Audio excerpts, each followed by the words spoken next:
So Nintendo finally dropped the Switch 2. I won't be able to afford shit.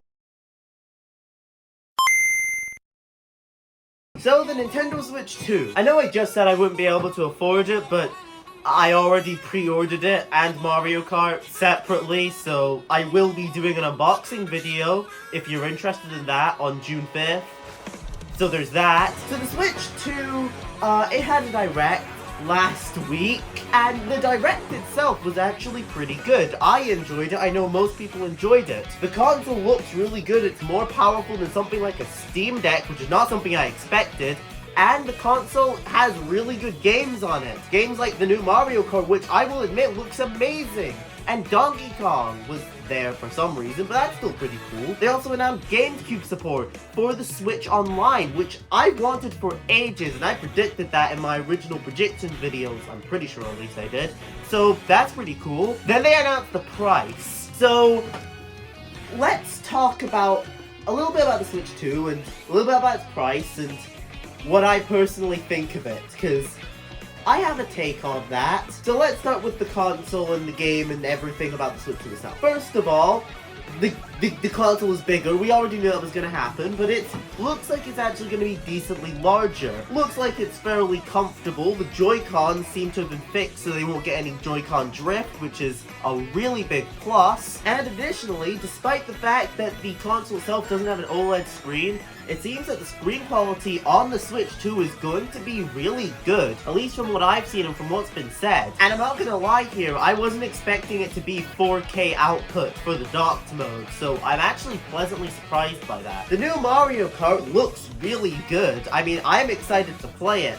I really want to play it. I mean, it's got dry bones in it, I can't even complain. The new Mario Kart, it's introduced a whole bunch of new characters. Most of them I did not predict in my predictions video, which you should go watch right now or after this one. However, you know, I'm quite happy with the roster of that Mario Kart. The Donkey Kong game, I mean, I was kind of wanting them to reveal a 3D Mario, but Donkey Kong's fine, I guess. I don't think anyone was really expecting a 3D Donkey Kong game, and even those who were, I don't think they were expecting it in this Direct, so I don't know, it's cool I guess, but it's not really what I was wanting. It's fine.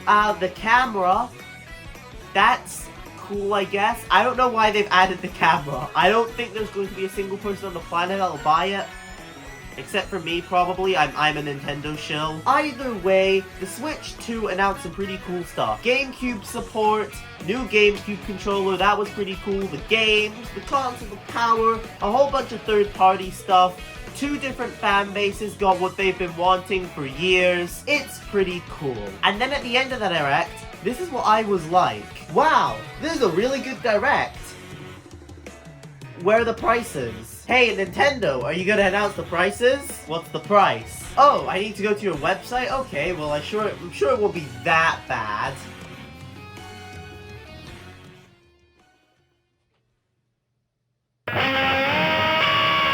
So, let's go over what's not as bad first. Alright, so the console itself. I think the Switch 2, in terms of the console itself, is actually priced incredibly well. I was actually expecting it to be £360 because I live in the UK, and it was $395 in the UK, so that's not that far off my original estimate. It's a bit higher than I was predicting, but I'm not actually that upset with the price. The console itself is actually priced decently well, and especially considering that it is more powerful than something like a Steam Deck, I'd say it's actually a decent price for what it is and what it can do. The GameCube controller price is a little bit more on the expensive side, but honestly, I'm definitely going to be buying it. I'm a big fan of GameCube, I'm a big fan of GameCube games, and I think the controller looks just really good. It seems to have analog triggers as well, which is always a plus, and, well, I just love the GameCube controller. That's pretty much all I can say that's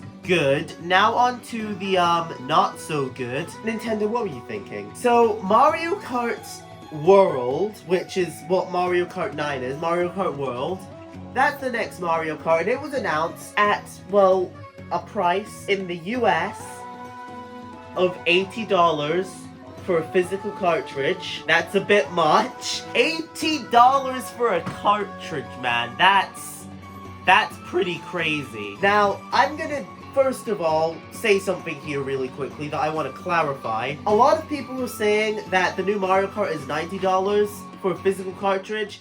It's not. That's misinformation that's been spread online. The only part of the world where there's a 90 in front of the currency is the EU, and Germany specifically, where Germany's just getting screwed over. They have to pay 90 euros, which is really sad, which is about 100 US dollars. So realistically, they're the ones really getting screwed over. But yeah, the price still isn't favorable. However, I would like to argue it's not quite as bad as people are making it out to be. Now, before you get your pitchforks and torches out on me, I don't think the game prices are good overall. I'm defending the Mario Kart World price specifically. I think, and I'm gonna bring this up in a minute, the prices they are charging for Switch 1 games for slightly higher graphical fidelity is absolutely insane and awful. And I don't know why they're doing it. I just want to talk about Mario Kart World for a second first. So the Mario Kart World price right now is 75 Great British pounds, I believe, for a physical cartridge. Now, this is more expensive than I was going to originally want it to be. However, I'm not going to complain too much about it. Mario Kart World looks like, and we've already seen a lot of it, it's going to be absolutely massive. The amount of time and money Nintendo has poured into Mario Kart World is clearly insane. And I hate to be the guy, I hate to be one of those people on the internet, but when you look at inflation prices, Mario Kart World is actually just following inflation. I think Mario Kart World, while it is definitely a bit more expensive than it should be, it's not as bad as people are making it out to be. And if it's only Mario Kart World, which honestly I think is only going to be it, and maybe a couple other really big Switch 2 games that are going to be that big $80 for a physical price, I'm not that concerned nor bothered about it. Mario Kart World, I think, is priced reasonably. A little bit more on the expensive side, yeah, but it's not nearly as bad as people are making it out to be. It's not like it will bankrupt you. It's $80, yes, but I don't think it's gonna be for every game. Now onto the prices that I do hate. Alright, so, Mario Kart World, I'm defending that price. I think that price people are attacking too much, because they're not attacking the real horrible prices, which are that of the Switch 1 upgrade on Switch 2 games. Alright, so games like Breath of the Wild have been re-released as a Switch 2 game. So there's a Switch 2 version of it, right? Which, you know, that's fair enough. Why are they so expensive? Yeah, I get that the quality of the graphics is upgraded, but holy hell, these games should not be that expensive. Mario Party Jamboree should not be this expensive. Mario Party Jamboree shouldn't have been as expensive as it was in the first place. It's goddamn Mario Party. It does not deserve... I do not have to pay that much for Mario Party. I am not paying that much for Mario Party. I am definitely not paying that much for goddamn Mario Party. That is not happening. What is Nintendo thinking with this? The Mario Kart World price, that can be justified by the fact that this is a next-gen game. This is an absolutely massive game. It is following inflation, and also, it's likely not every single game that's going to be this price. It's only going to be the absolute best heavy hitters, things like Mario Kart, the next 3D Mario, Smash Bros, the absolute biggest franchises that'll have that price point. These are last-gen games. These are Switch 1 games you're attempting to upcharge by $10 to $20, Nintendo. What are you thinking? I really don't know what they're trying to do with this. I really don't know why they're doing this. And honestly, I really hate them for doing this. It's really stupid. So, I would say, buying a Switch 2, that's fine. Buying Mario Kart World separately, that's fine, I guess. I know some people prefer physical cartridges. I'm one of them. If you're buying these upgrade packs,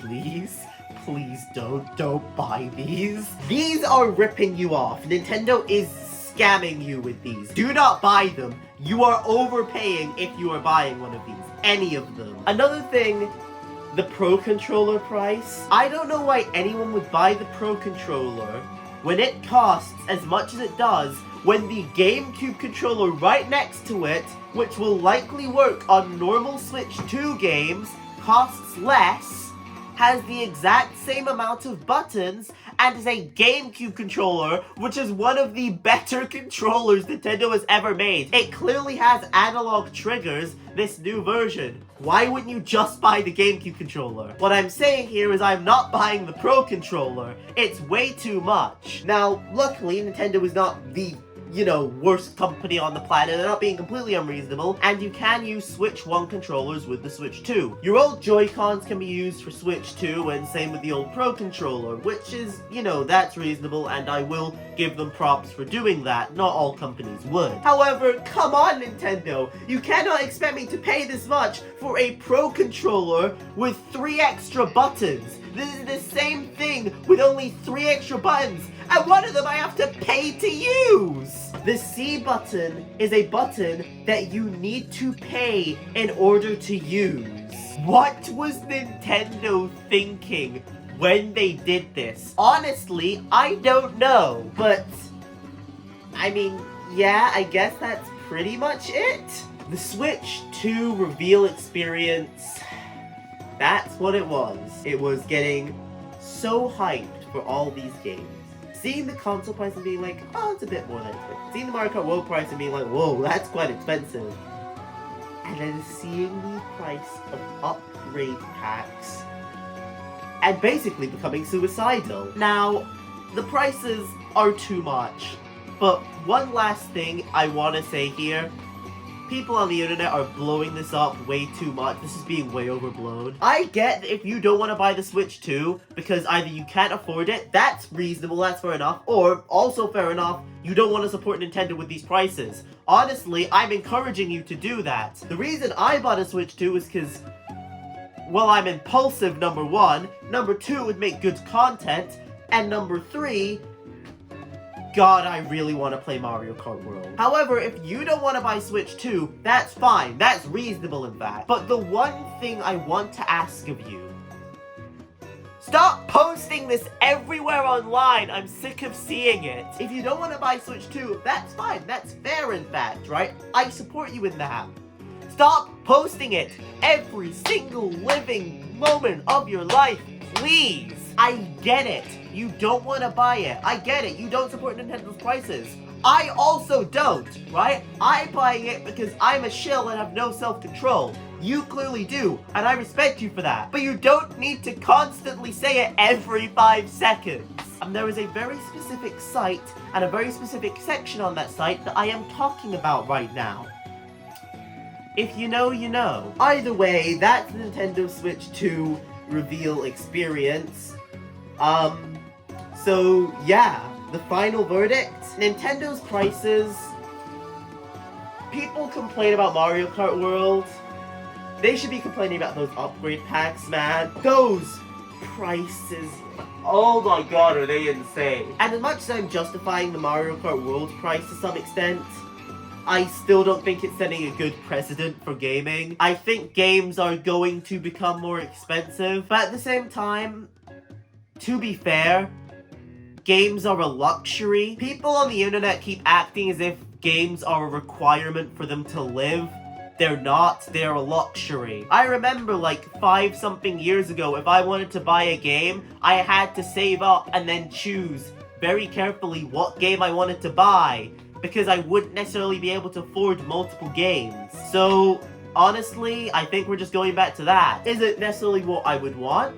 No, but people need to realize gaming has been a luxury. Just because game prices have been doing well for a while doesn't mean that it isn't a luxury thing to have. Being able to do gaming, it's not just a hobby anyone can do, like coin collecting, which, to be fair, that probably also is expensive. It's not like a hobby anyone can do, like collecting random rocks outside. this is something that you have to be willing to spend a decent bit of money on. Again, I don't like the prices, but I think people are complaining about them a little bit too much and blowing them out of proportion a little bit too much. But yeah, that's my take on the Switch 2 prices. So, the final verdict? God, I hate Mario Party.